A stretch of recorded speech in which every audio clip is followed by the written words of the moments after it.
Assalamu alaikum, this is Fatima Misbah. And I am Tahir Dhindsa. In today's episode, we are going to discuss further developments in the economic sector and in NAB that are going to take place in the next week. Also, we have a figure of the week for you, which we will reveal in the end. We will begin the discussion after the break. Stay with us. So on 9th of April, Pakistan is finalizing the FTA, that's the free trade agreement with China, to curb the under-invoicing of $4 to $6 billion per annum, and it has caused the national exchequer huge losses. So how important this is going to be for Pakistan? Actually, with China is emerging as a very large partner, with Pakistan trading partner. In fact, over the last few years, China has emerged from low to a very high. US is a very large partner, European Union, but unfortunately, there was a imbalance of trade between the two nations. We were importing a lot from China, but exporting less. Now it has been discovered that the Chinese firms are habitual of under-invoicing, and that is how they sell their products. And when they reach here, the local products cannot compete. As a result, the local industry is suffering, which dies off. If you cannot sell your product, obviously you will have to close the business in local market. So that is how, in many ways, Pakistan can gain a lot from this, because it will help local industry to give a even field to compete better, and also if it might give an opportunity to Pakistani industry to compete in the Chinese market. But at the same time, the Pakistan Revenue Authority, they have so far remained unable to finalize the second phase of the FTA, because the industrial sector and the business community has addressed their concerns over it, that the industrial base will shrink because of the increased incentives. So do you think that this is at the same time a threat to our industrialization? How? If you have corrected FTA with China, how it is going to, no new incentive? Are you saying that they are going to give new incentive to China? No. No, the increased incentives on the imposed tariff lines, and also we will become... What incentive? No incentive? I mean that it has been corrected on the ground that it was lopsided in favor of China. Now it has been re-corrected, so it is in favor of Pakistan. It will increase the trade and it will help Pakistan. I don't know what the industry is saying. Okay, so although Pakistan... might be the industry might be looking forward to have more incentive to them, or Pakistan to raise tariffs Revenue further. Authority was having this concern, but then Ministry of Chamber, then it intervened, and now they are finalizing the FTA, the second phase of the FTA on 9th of April. So apart from that, although Pakistan and China are not going to sign an FTA in the next week, but they are going to sign on 22nd April and 23rd April. So I would just like to know your stance on it briefly, that how significant that is going to be. FTA? Yes. FTA is very significant. Free trade Whether it's with China or with Iran, it is significant. I mean, it depends how you have structured. If you put a heavyweight and a bantamweight together in a boxing and there's a freestyle, so it's very bad. But if they're compatible, then it's good. So it depends how you structure the free trade. Free trade agreement does not mean that you can trade everything you like and or no prices and there are no regulations. Free trade agreement is that you include more and more item in the list, where concessions are given, where preferences are given over other competitive. That is the free trade agreement, the spirit of the free trade agreement. So it all depends that how you structure the free trade agreement. So coming towards the NAB, Aleem Khan's judicial remand was extended till 11th of April. So on one side we are saying that the court is again and again giving judicial remand to Aleem Khan, and on one side it granted the bail of Shehbaz Sharif. So what is this scenario going on? Actually, it seems that there is some understanding with the Noon League, it seems, because you know, the Mian Nawaz Sharif is out of the jail, not on bail. His On a leave. His Pre-arrest. term has been suspended Yes. for 6 weeks. And second, Mian Nawaz Sharif and Mariam are not uttering a single word against the establishment or the government or against Pakistan or anything. It means that there is some understanding that they will keep shut. And Shahbaz Sharif is going out, and reportedly he's going out to bring the liquidate property and give the money back, which is plea bargain, and he's going to bring the money back. Reportedly, I'm not saying that I know it, but reportedly that is in the air. So it makes some sort of a sense, circumstantial evidences behind it.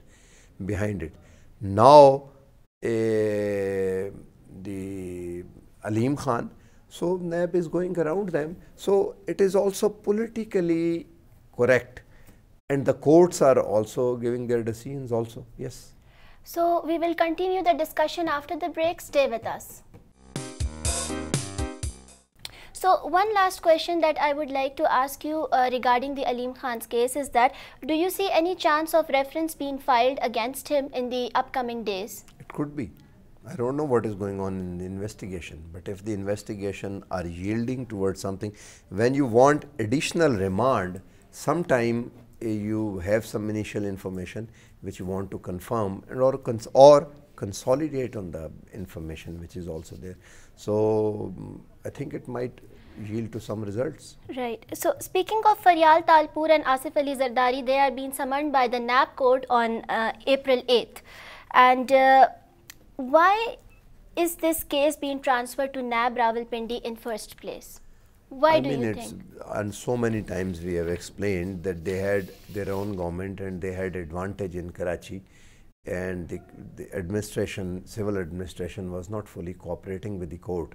And secondly, there was threats, life threats to the judges. It was not possible for you the said GAT. that That's why it has been shifted to Rawalpindi. Right. I'll take it from here that you said that there were certain advantages that People's Party had in Sindh, in Karachi. I'm not saying.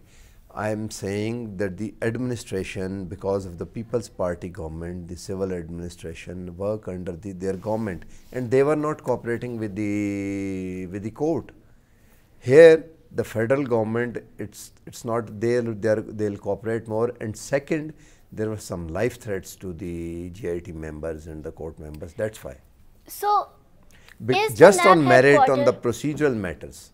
So is the NAB headquartered under the influence of Pakistan People's Party? Do you think that it is a possibility? I'm not saying that. I don't know. NAB is free or fair, but but who knows? Because let's hypothetically speak that NAB is not under the influence of Pakistan People's Party, but if it is not, then why are they threatening DG Irfan Mangi that if he is going to take a serious action against Pakistan People's Party, then and if he won't show the leniency, then there is a chance that he will be transferred from NAB Rawalpindi to elsewhere. Why is he being threatened? NAB is threatening. There are threats. No, what are credible? Who told you there are threats? There are certain sources. No, we are not quoting sources. How can NAB threat them? No, I did not say that NAB is threatening, but I'm saying that threats have been received by Irfan Mangi. No, that's obvious. That's obvious. That's not big deal. So do you think that there is a chance that he will be transferred from NAB Rawalpindi or not? If that is a very minor matter. Because Irfan Mangi or no Mangi or anyone else, GTI will form. That is a minor matter. Procedure. It doesn't matter much. The important thing is, even if we keep in view that DG Irfan Mangi's performance, if you see it previously, no, I'm not. That's a minor matter. The important matter is that they are very worried on that People's Party government, and on 4th of April in there they have come out, they have blown their heart out, they have blurred against the government, and they're in a threatening tone. And today Imran Khan, yesterday he met the Chief of the Army Staff. So as the once Army said that they are behind the rule of law. So, you know, there was a different posturing in the body language by the Prime Minister today in a jalsa in somewhere in KPK. So, What do you think, that is this fake bank accounts case going to be an even bigger scandal than the Panama Papers? I don't know. The time will come, but it is a scandal. But what do you think? I don't know, but the next week is going to reveal how they're going to do that. So we will continue the discussion after the break. Stay with us. So the diplomatic sources have said that Pakistan will release Indian fishermen in 2 phases in the next month. That is going to start on April 7th. So in the first phase, they are going to release 100 fishermen, and in the second phase, they are going to release the remaining 200 fishermen. And also, India has released 2 of the Pakistani prisoners. And in addition to that, India has also allowed poultry producers and starch manufacturers to import up to 100,000 tons, that is 1 lakh ton of corn at a reduced duty of 15%. So keeping all of this in view, do you think that this is something significant? Can we consider this as a step towards the reduction in the post-Pulwama aggression? Yeah, we can very much say. Obviously, Pakistan is keen to reduce tension because it is costing it economically as well. You know, Pakistan need to spend millions of rupees every day just on keeping the aerial cap, patrol. So on the Indian side, they might need a corn, which is the cheapest source. And on the Indian side, there is one thing more. We are not allowing the Indian freight to cross over to Afghanistan and all to other. It is costing, it's hurting India very bad. We are not allowing Indian airlines to use the airspace. It is hurting. So India want to get out. If we sent corn and they bought it, then obviously they can claim that now they need to open it. So you said that that is also impacting the economy of India. So India, not economy, but it's hurting them. Yeah, it is hurting them. So the figure of the week we have today for you is a number, and it is 0.81 rupees, that is 81 paisas. It may seem that it is a small figure, but when it multiplies with the number of consumers, it becomes a huge sum. It becomes a huge number. So NEPRA has approved rupees 0.81 per unit increase in the electricity price, and that has put an additional burden of rupees 5.2 billion on the consumers. So the high electricity rates does not apply to the K Electric consumers. They have clearly mentioned it, and also on the agricultural sector. But the cost of the electricity production has been raised by rupees 3 billion due to the increase in the gas prices. So we see that if there is increase in the prices of one energy resource in one domain, then it directly impacts the other energy resources as well. And the inflation is constantly growing in Pakistan.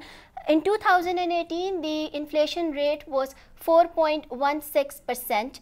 Back in February 2019, it was 6.1%, and we see that within a span of 1 month, or you can say approximately 5 months, it has skyrocketed to 9.4%, and that is a huge percentage.